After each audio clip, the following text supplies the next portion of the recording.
Hello বন্ধুরা, আসসালামু আলাইকুম। তো আশা করি তোমরা সবাই ভালো আছো। তো আজকে আমরাই যে আপডেটটা নিয়ে এসেছি তোমাদের জন্য, সেটা হচ্ছে যে আমাদের যে ষষ্ঠ, সপ্তম, অষ্টম, নবম তোমাদের যে বার্ষিক পরীক্ষাটা হলো, সেই বার্ষিক পরীক্ষার ফলাফল নির্ধারণ হবে কোন পদ্ধতিতে। তো আমরা সেই জিনিসটি আজকে দেখব, যে আমাদের যে বার্ষিক পরীক্ষাটা হয়েছে আর কি অলরেডি। তো সেই পরীক্ষার ফলাফলটা কিভাবে নির্ধারণ হবে আমরা সেটা একটু দেখব। তো এখানে বলা হয়েছে যে আহ, শ্রেণীতে উত্তরণের জন্য ষষ্ঠ থেকে নবম শ্রেণীর শিক্ষার্থীদের বার্ষিক ফলাফল প্রস্তুত করার ক্ষেত্রে প্রতিটি বিষয়ের মোট নম্বর হবে 100। এই 100 নম্বরের মধ্যে ধারাবাহিক অথবা শিক্ষণকালীন মূল্যায়নের গুরুত্ব হবে 30%। তার মানে টোটাল যে 100 নম্বর, সেই 100 নম্বরের তোমার 30% হবে তোমাদের যে শিক্ষণকালীন মূল্যায়ন আছে সেখান থেকে হবে। আর তোমাদের যে লিখিত পরীক্ষা হয়েছে সেখান থেকে তোমার 70% নিবে। তো 70% আর ওই 30%, টোটাল 100 মধ্যে এই পরীক্ষাটা হবে, নাম্বারটা আর কি হবে। যেহেতু প্রতিটি বিষয়ে ধারাবাহিক ও শিক্ষণকালীন মূল্যায়নের জন্য বরাদ্দকৃত মোট নম্বর 30, আর লিখিত পরীক্ষার জন্য বরাদ্দ হচ্ছে কত, 100। তোমার এখান থেকে এই মূল্যায়ন, শিক্ষণকালীন যে মূল্যায়ন, ধারাবাহিক বা শিক্ষণকালীন যে মূল্যায়ন, সেখান থেকে 30% নিবে। আর তোমাদের যেই লিখিত পরীক্ষাটা দিছো সেটা ছিল 100 নম্বর, সেই 100 নম্বরের মধ্যে সেখান থেকে 70% নিবে, টোটাল 100 বানাবে। সেই 100-এর ভিত্তিতে তোমার ফলাফলটা হবে। আমি আবারও বলি, তোমরা যে ধারাবাহিক বা শিক্ষণকালীন মূল্যায়ন দিছ সেখান থেকে নিবে 30%। আর যে লিখিত পরীক্ষাটা দিছো টোটাল 100 নম্বরের, সেখান থেকে 70% নিবে। তাহলে এখান থেকে 30% নিল ওই যে শিক্ষণকালীন মূল্যায়ন থেকে, আর লিখিত পরীক্ষা এখান থেকে 70%। টোটাল 100-এর মধ্যে আর কি তোমাদের এই মূল্যায়নটা হবে।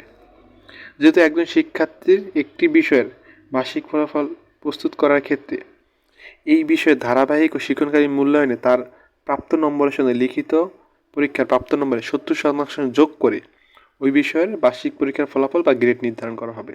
তার মানে আমি আবারও বলি, যে তোমার টোটাল যে তোমরা লিখিত পরীক্ষাটা কত নম্বরে দিছো, 100 নম্বরের, সেই 100 নম্বরের মধ্যে তোমার সেখান থেকে 70% নিবে। তাহলে ভাইয়া আর 30% কোথায় গেল?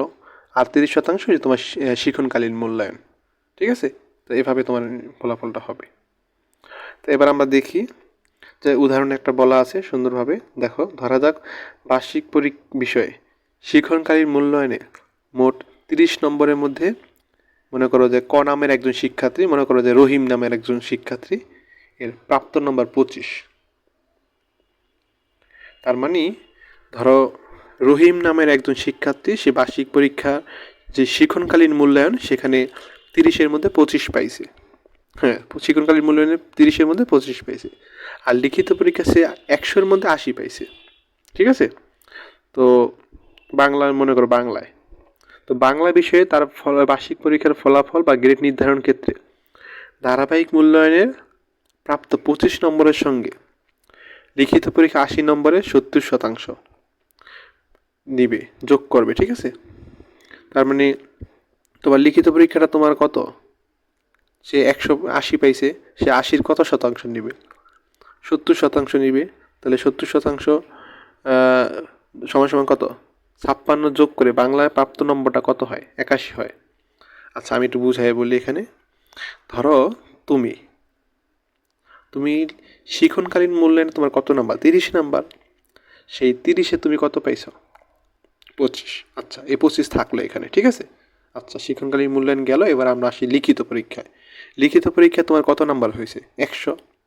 সেই 100-এর মধ্যে তুমি পাইছো সাপোজ কত পাইছো, 100 তো আর পাবা না, ধরো সাপোজ 80 পাইছো, মানে কিছু নাম্বার হয়তো ভুল গেছে তোমার, এরকম 80 পাইছো।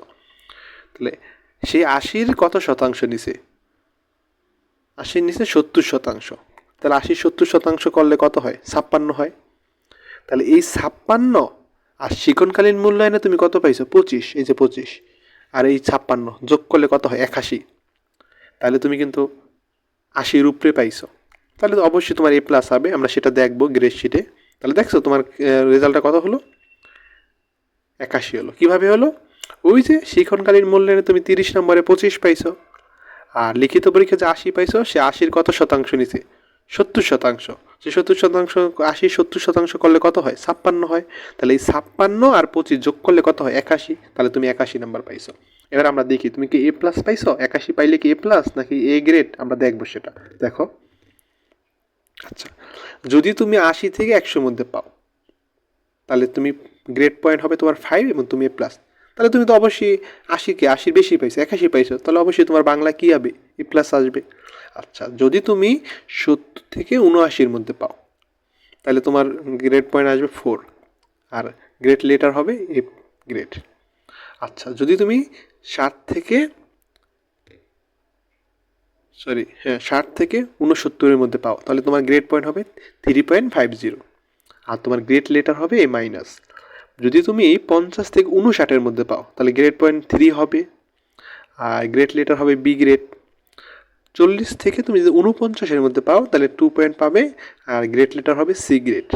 যদি তুমি 33 থেকে 39-এর মধ্যে পাও, তাহলে তোমার গ্রেড পয়েন্ট হবে 1 হবে, 1.00, আর গ্রেড লেটার হবে ডি গ্রেড।